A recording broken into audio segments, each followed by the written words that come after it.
Trump saatis tuumaallveelaeva Gibraltari juurde ja paljastas maailmale täpselt selle, mida revolutsiooniline kaardivägi kõige rohkem kartis. Ta tõi Iraani kriisi uuele ja erinevale sõjalisen surve tasemele – merepõhja. Sellel teisipäeval, 12. mail 2026 saab liikumine hoogu juurde pärast teateid, et Teheran on viinud väikesed allveelaevad Hormuzi väina, et proovida seal laevu hirmutada. Trumpi vastus tuli hoopis teisest mastaabist.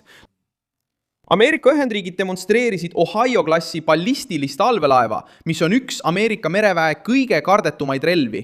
Kui revolutsiooniline kaardivägi tahtis viia sõjapinnast allapoole, siis Washington võttis selle lahinguvälja omaks ja paigutas sinna jõu, millega Teheran toime ei tule. Ma räägin sulle sellest kõigest kohe, aga praegu tahad sa kindlasti olla kanali tellija, et olla hästi informeeritud. Reaalajas teave. Parima ajakirjandusliku kvaliteediga, mida kunagi nähtud, Milson Alvese usaldusväärsuse standardi järgi. Ameerika Ühendriigid kinnitasid, et ballistiliste rakettidega allveelaev jõudis Gibraltari 10. mail 2026. Tähelepanuväärne detail on avalik eksponeerimine. Seda tüüpi allveelaevad tegutsevad tavaliselt salaja, sest nende suurim tugevus seisneb just teadmatuses nende asukoha suhtes. Kui Ameerika sõjaväelased lasevad selle liikumisel avalikkuse ette tulla, ei ole see hooletus, vaid sõnum. Saabumine Gibraltari esitati kui võimekuse, paindlikkuse ja pühendumuse näitamist NATO liitlastele. Keset kriisi Iraaniga kõlab see kui läbimõeldud hoiatus. Trump ei tugevda mitte ainult laevastiku pinnal, vaid avaldab survet ka seal, kus revolutsiooniline kaardivägi püüab tegutseda vaikselt. Iraan püüdis kujundada kontrollikuvandit Hormuzi üle. Revolutsiooniline kaardivägi teab, et nad ei suuda avatud lahingus Ameerika mereväega jõudu katsuda. Seetõttu panustavad nad asümmeetrilisele sõjale. Väikesed alused, meremiinid, droonid, rannikuraketid ja väiksemad allveelaevad, mida kasutatakse segaduse külvamiseks, viivitamiseks ja hirmutamiseks. Need vahendid ei ole mõeldud selleks, et otseses kokkupõrkes lüüa sellist mereväe suurvõimu nagu Ameerika Ühendriigid, kuid need võivad kujutada ohtu kaubalaevadele, naftatankeritele ja saatelaevadele. Donald Trump vastas, viies kriisi pelgade ähvarduste tasandilt välja ja suunates surve samale tandrile, kus Teheran soovis üllatada. Gibraltaril on strateegiline tähtsus, sest see asub Vahemere sissepääsu juures, Atlandi ookeani ja oluliste mereteede vahel, mis ühendavad Lähis-Idaga. Ballistilise allveelaeva kohalolek seal ei tähenda tuumarünnaku väljakuulutamist. See tähendab, et Washington otsustas näidata oma ulatust ja valmisolekut nõrga läbirääkimiste hetkel. See on ühtaegu poliitiline ja sõjaline kohalolek. Teherani jaoks on mõju karm. Revolutsiooni kaardivägi püüdis müüa ideed, et nad suudavad Hormuzi väina vee alt sulgeda, ähvardada või kurnata. Ühendriigid vastasid heidutusmeetmega, mis ei pea vaenlase arvutuste muutmiseks tulistama. Trump kogus samuti 11. mail kokku oma riikliku julgeolekumeeskonna, et arutada järgmist sammu Iraani vastu. Arutatud valikute hulgas olid uued sõjalised meetmed, surve Iraani tuumaprogrammile ja projekti Vabadus taaskäivitamine. Operatsioon, mis oli mõeldud laevade saatmiseks läbi Hormuzi väina. Koosolekul osalesid julgeoleku ja kaitsevaldkonna võtmeisikud. See toimus ajal, mil Teheraniga sõlmitud leping kaotas jõudu. Järjestus on kaalukas. Kõigepealt ilmuvad teated väikestest Iraani allveelaevadest. Seejärel tuleb kinnitus Ameerika allveelaeva kohta Gibraltaris. Seejärel arutab Valge Maja, kuidas survet suurendada. Kriis jäi toppama kõige tundlikumas punktis, rikastatud uraanis. Trump süüdistab Teherani seisukoha muutmises ja selles, et nad ei anna reaalseid tagatisi riigist lahkumiseks. Revolutsiooniline kaardivägi võib rääkida üllatusest, kättemaksust ja vastupanust, kuid nad teavad, et ballistilise allveelaeva saatmine muudab vestluse tooni. See ei ole tavaline ähvardus.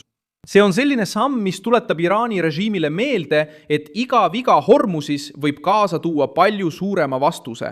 Peamine on see, et Trump ei läinud Iraani mänguga kaasa, nii nagu revolutsiooniline kaardivägi ootas. Teheranile meeldib tegutseda hallis tsoonis, kasutades kaudseid rünnakuid, relvarühmitusi, ohustatud laevu, droone ja vastutuse eitamist. See taktika töötab siis, kui teise poole vastus on aeglane või segane.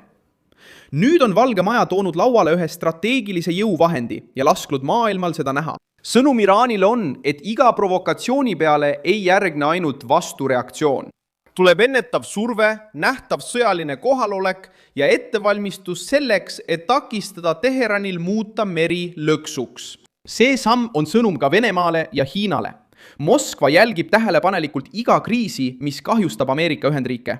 Näidates Ohio klassi allveelaeva tundlikus piirkonnas, näitab Trump, et Ameerika merevägi on endiselt võimeline tegutsema mitmel rindel ilma vastastelt luba küsimata. See on oluline, sest Iraan ei tegutse malelaual üksi. Ta otsib poliitilist, majanduslikku ja sõjalist toetust Washingtoni rivaalsetelt suurriikidelt. Allveelaevade kasutamine strateegilise sõnumina ei ole midagi uut. 2022 aastal rahvusvahelise pingete perioodil avaldasid Ameerika Ühendriikide keskväe juhatus haruldase teate ballistilise allveelaeva USS West Virginia külastusest Araabia merel. See ilmumine tuletas meelde, et Ameerika jõud ei sõltu ainult nähtavatest baasidest, lennukikandjatest või hävituslennukitest. Kõige ohtlikum osa võib olla vee all, vaikne ja valmis. 2023 aastal teatas merevägi samuti USS Florida kohalolekust Lähis-Idas. Tegemist on juhitavate rakettidega allveelaevaga, mida kasutatakse mereturvalisuse tugevdamiseks. Need pretsedendid aitavad nüüd Gibraltarist aru saada.